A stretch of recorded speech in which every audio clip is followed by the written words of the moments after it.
The Mighty Ducks should have melted on contact. A slick lawyer forced onto the ice with a Pee-wee team that can barely stand up. A kid still waiting for someone to believe in him. Cheap gear, bad attitudes, missed passes, and bodies crashing into boards. And yet, somehow, the mess turned into a team. The jokes became rituals, the losses became fuel, and the flying V turned playground chaos into hockey mythology. Eggplant and teal became the colors of an entire childhood. But under that frozen pond charm, the film was barely holding its line. It started with a broke young writer and a script nobody wanted, survived freezing Minnesota winters and a cast of kids who couldn't skate, and then pulled off the strangest trick in sports history, skating a fictional Pee-wee team off the screen and onto real NHL ice. These are 11 weird facts about how it all happened. Point 1 of Disney's biggest sports franchises was written by a broke, unemployed 26-year-old in his underwear. The writer was Stephen Brill. Around 1988, he was out of work and sharing a Culver City apartment with a roommate who would go on to direct his own films, Peter Berg. Berg had a front-row seat to the whole operation and never forgot the sight of it. Brill hunched over his computer in his underwear, hair sticking straight up, drinking coffee, and cackling to himself. The desk was not even a desk. It was an old door laid across two sawhorses. What Brill was writing was not invented out of thin air. He was writing his own childhood. He had played Pee-wee hockey as a kid on what he called one of the worst teams ever. The coach was mean. He had no idea how to play. He flatly called it a horrible experience. But one piece of it stuck. He loved being part of a team. Broke as he was, the sport kept pulling at him. He and Berg bought $5 seats at LA Kings games, and Brill's obsession spiked after Wayne Gretzky's 1988 trade to the Kings, the move that lit up American hockey fandom almost overnight. He paid about $4 to skate all afternoon at a local rink, just chasing inspiration. His template was clear, the 1976 underdog classic, the Bad News Bears. The misfit team formula was right there to build on. He was not writing a fantasy about being great at hockey. He was bad at it and he knew it. He was writing about the only part that had ever felt good, being on the team. The script almost died before anyone important read it. Brill's first agent could not sell it. The story went nowhere, a misfit hockey movie from an unknown writer sitting in a drawer. Then he signed with CAA, who repackaged it and shopped it around again. This time it landed at Disney, and it turned out Disney was exactly the right door to knock on because the man at the top had been waiting for it. Michael Eisner, Disney's CEO, had quietly wanted a hockey film for years. The pitch wasn't talking him into something new. It was handing him something he already wanted. Eisner was a hockey dad spending his weekends following his sons around to junior games. He understood the early mornings, the small rinks, the kids. Hockey had no movie of its own for children. The most famous hockey film around was Slapshot, and that was R-rated. Eisner was not gambling on a script. He was greenlighting his own weekends. Eisner had his hockey movie. Now he needed a star, and the first choice never had a chance. Brill had written the lead for his roommate, Peter Berg. They walked into the pitch together as a package deal. Then the money men killed it in the room. Berg still remembers the moment. Brill introduced him as his star, and the financiers shut it down instantly. Yeah, no, he's not your man, Steve. No debate, no screen test, just a flat no to the only person the role had ever been written for. Disney had bought the script to build a franchise and was not about to anchor it to a nobody. They courted Charlie Sheen first. He turned them down. Then they landed on Emilio Estevez, a Brat Pack icon off The Breakfast Club and St. Elmo's Fire, proven, commercial, and safe. Everything an unknown roommate was not. Brill lost the fight to cast his roommate, so he found another way to stay in his own movie.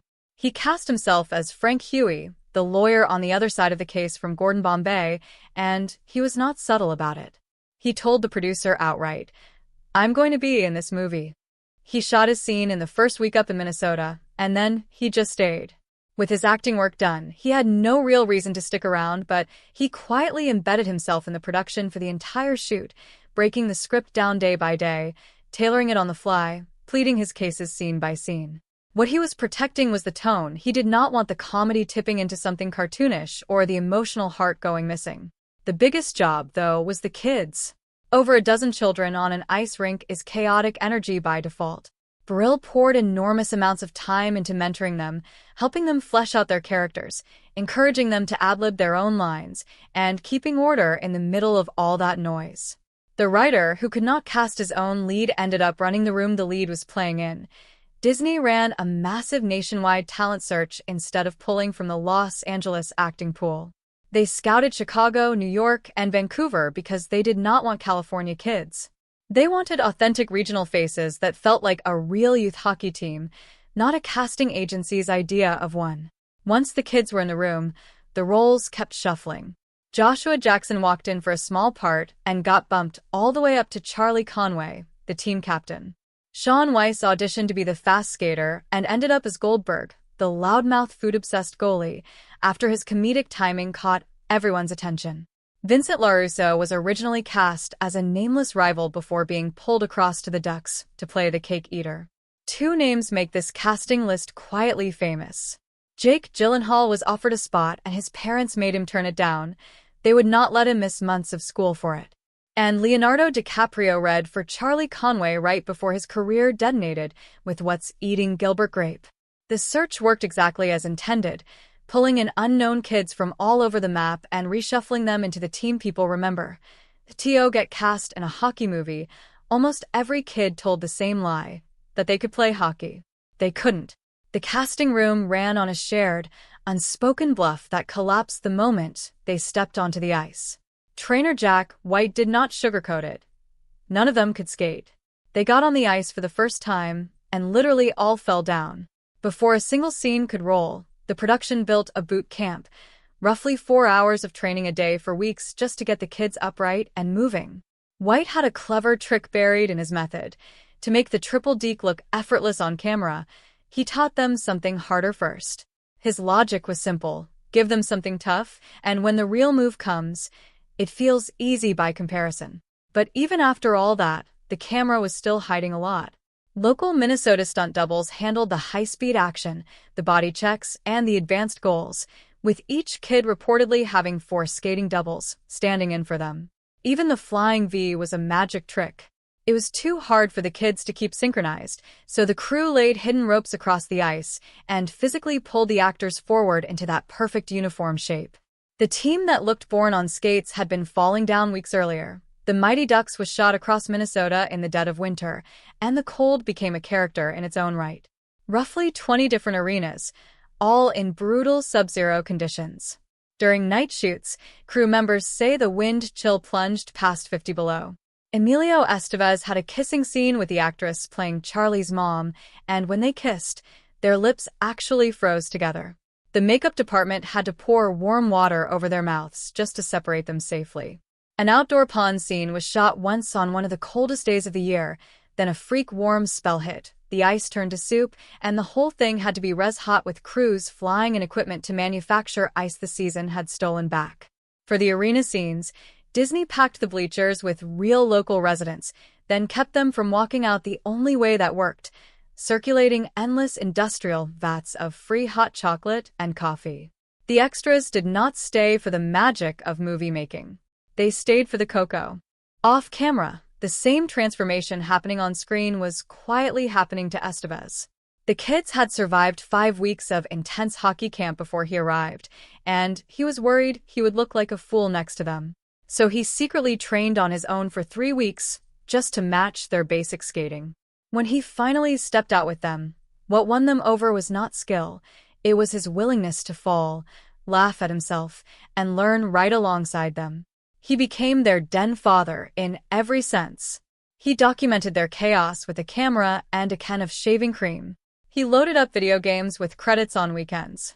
He made sure they got real breaks, stayed warm by the space heaters, and were not pushed too hard by the crew. Coming from a famous Hollywood family as Martin Sheen's son, he understood what young actors were up against and actively shielded the kids from overbearing parents and studio executives. Joshua Jackson has called Estevez's mentorship probably the most valuable thing that happened to him in his career. The bond did not end when the camera stopped. Years later, when Sean Weiss fell into severe public battles with addiction and homelessness, Estevez was among those who kept checking in. Weiss reached 4 years of sober living in 2024, returned to stand-up comedy, and got back into acting.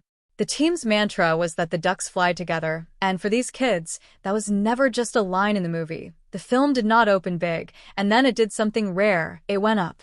On a budget of roughly $10 to $14 million, it arrived quietly. Then the second weekend, it earned more than the first, almost unheard of when movies were expected to drop hard after opening. Word of mouth carried it to about $50 million domestic. Critics ran negative to mixed, calling it predictable and formulaic. The audience ignored the verdict entirely. After the theater run, the film detonated again on VHS, pulling in an extra $54 million almost immediately and becoming a childhood staple for an entire generation.